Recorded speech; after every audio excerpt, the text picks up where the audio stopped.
अरे पुढे नाही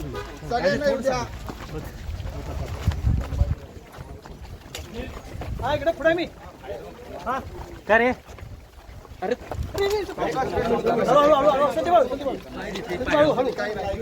आले का सगळे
इतिहासातला काळा दिवस आज घडतोय का याची भीती शिवभक्त म्हणून आम्हाला आहे.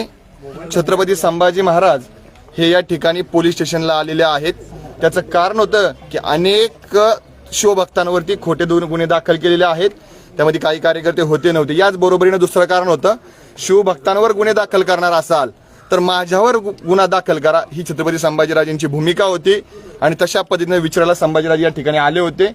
जवळपास 1-1.5 तास ही सगळी चर्चा चालू आहे. संभाजीराजेंचा प्रश्न असा आहे त्यांना, जर तुम्ही त्यांच्यावर गुन्हा दाखल करताय तर माझ्यावरही गुन्हा दाखल करा आणि माझ्यावर गुन्हा दाखल आहे का याचं उत्तर द्या.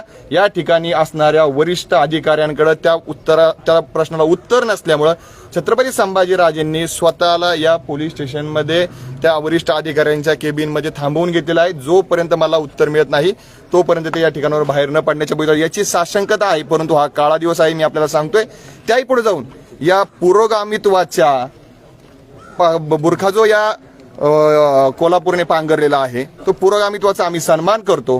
परंतु विशाळगडावरती जर टोकाचं अतिक्रमण होत असेल आणि त्या ठिकाणी म्हणजे दहशतवादी कारवाया जर होत असतील आणि त्या ठिकाणी झालेल्या प्रक्रियेनंतर जर कोणतरी छत्रपती संभाजीराजांविषयी वेगळी भूमिका घेत असेल, संभाजीराजांवरती तिथले खासदार असतील, पालकमंत्री असतील, अनेक राजकीय नेते मंडळी जर वेगवेगळ्या पद्धतीने टीका करणार असतील तर महाराष्ट्रातला शिवभक्त तुमच्या कोल्हापूरच्या राजकारणापायी हे खपवून घेणार नाही. आणि महाराष्ट्रामध्ये शिवभक्त म्हणून आम्ही सर्वजण वेगवेगळ्या पद्धतीने या गोष्टीचा निषेध करू.